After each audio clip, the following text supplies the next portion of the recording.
ডুয়ার্স বলতেই প্রথমে যে ছবি আমাদের চোখের সামনে ভেসে ওঠে তা কখনো সশব্দে পাথরের পাশ কাটিয়ে বয়ে যাওয়া নদী, কিংবা কখনো দিগন্ত বিস্তৃত চা বাগান।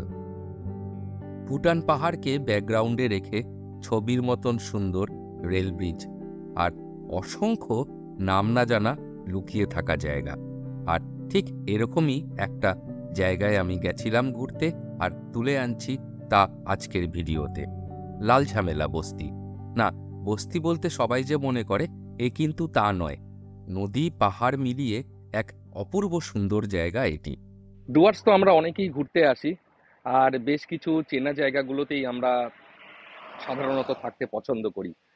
কিন্তু এই চেনা জায়গার মাঝে মাঝে অনেক অচেনা জায়গাও কিন্তু লুকিয়ে আছে ডুয়ার্সে। তো সেরকম একটা কম্পারেটিভলি একদম আননোন, ইউটিউবে আপনি খুব বেশি ভিডিও পাবেন না, রিভিউও পাবেন না, সেখানে কিন্তু আজকে যাচ্ছি। সেখানে রাত যাপনের কিন্তু কোনো অবকাশ নেই।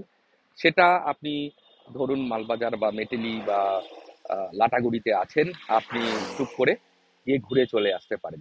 সেরকম একটা জায়গায় যাচ্ছি, জায়গাটির নাম হচ্ছে লাল ঝামেলা বস্তি। ভুটান বর্ডারের একদম পাশে সুন্দর একটা জায়গা লাল ঝামেলা বস্তি। আর এই মুহূর্তে আমি দাঁড়িয়ে আছি গরুমারা ন্যাশনাল পার্কের আমার পেছনে। ঠিক এটা এটা হচ্ছে নেওড়া জঙ্গল ক্যাম্প ঢোকার গেট। এই নেওড়া জঙ্গল ক্যাম্পেও আমি থেকেছি, তার ডিটেল রিভিউ আপনি পেয়ে যাবেন ওপরের আই বাটনে ক্লিক করে। তাহলে এখন এগোই, গরুমারার পার করে আমরা ঢুকবো চাপড়ামারির ভেতরে। চাপড়ামারির ভেতর দিয়ে আমরা গিয়ে উঠবো খুনিয়া মোড়ে। সেই রাস্তা কিন্তু দুর্ধর্ষ রাস্তা, সেই রাস্তাটা চলুন আমরা উপভোগ করতে করতে যাই। লাটাগুড়ি থেকে লাল ঝামেলার দূরত্ব 50 কিলোমিটার মাত্র। যেতে সময় লাগে ওই 1 ঘন্টা মতো। তাই সকালে ব্রেকফাস্টের পর টুক করে কিন্তু ঘুরে আসা যায়। আবার যারা আলিপুরদুয়ার বা জলদাপাড়া থেকে শিলিগুড়ি ফিরছেন, ডায়না নদীর ব্রিজ থেকে লাল ঝামেলা বস্তির দূরত্ব মাত্র 9 কিলোমিটার। টুক করে ঘুরে আসা যায় কিন্তু এক্ষেত্রেও।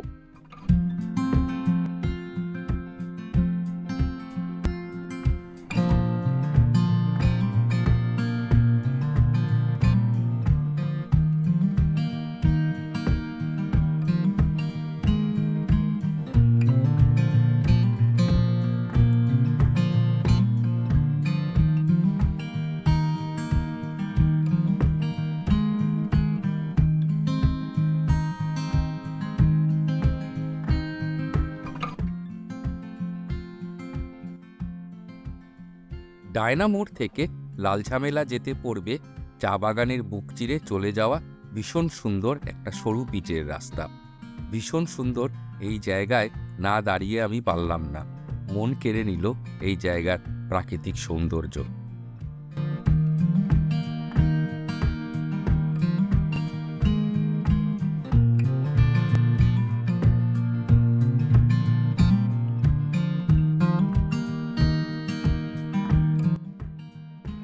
শীতের দুপুরবেলা গায়ে মিঠে রোদ মেখে ঘুরে বেড়াতে কিন্তু মন্দ লাগে না। আর যদি জায়গাটা একটু অফবিট হয়, একটু কম পরিচিত, তাহলে তো কথাই নেই। সেরকমই একটি জায়গা আমি এখন দাঁড়িয়ে আছি, জায়গাটির নাম হচ্ছে লাল ঝামেলা বস্তি। ডায়না নদী একটা বিখ্যাত নদী উত্তরবঙ্গের, সেই ডায়না নদীর পাশে একটি কম প্রচলিত বা কম পরিচিত ঘোরার জায়গা কিন্তু এই লাল ঝামেলা বস্তি। আনফরচুনেটলি এখানে থাকার কোনো ব্যবস্থা নেই। এখানে আপনি আসবেন, খানিকক্ষণ সময় কাটাবেন, বেশ কিছু দোকান এখানে শীতের সময়টা হয়, সেখানে আপনি চা, স্ন্যাক্স, মোমো খেতে পারবেন। খেয়ে মন ভরে প্রাকৃতিক সৌন্দর্য উপভোগ করবেন। স্থানীয় প্রচুর লোক আজকে এখানে পিকনিক করতে এসেছেন শীতের দুপুরবেলা। নদীর বুক থেকে নদীর জলের আওয়াজের সাথে সাথে লাউড স্পিকারের আওয়াজও কিন্তু ভেসে আসছে। আর যদি আজকে একটা স্পেশাল দিন, 25শে ডিসেম্বর, এই দিনটা বাদ দিয়ে অন্য দিন এলে কিন্তু পিকনিকের এই আওয়াজটা আপনার কানে আসবে না, শুধু নদীর শব্দ আসবে। আর আমার পেছনে ওটা হচ্ছে ভুটান পাহাড়। দূরে একটা ব্রিজ দেখা যাচ্ছে, সেই ব্রিজটা কিন্তু ভুটানের একটা ব্রিজ। ভুটানের দুটো রাস্তাকে ওই ব্রিজ সংযোগ করেছে ডায়না নদীর ওপরে। আর দূরে ভুটান পাহাড় দেখা যাচ্ছে, হালকা মেঘ হয়ে আছে। আর ভারতের দিকটা কিন্তু আকাশ একদম নীল, দূরে সমতল উপত্যকা, আর আরেক পাশে পাহাড়। অসাধারণ সুন্দর জায়গা কিন্তু এই লাল ঝামেলা বস্তি।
বেশ কিছুক্ষণ সময় স্পেন্ড করার পরে এখন ফেরার পালা।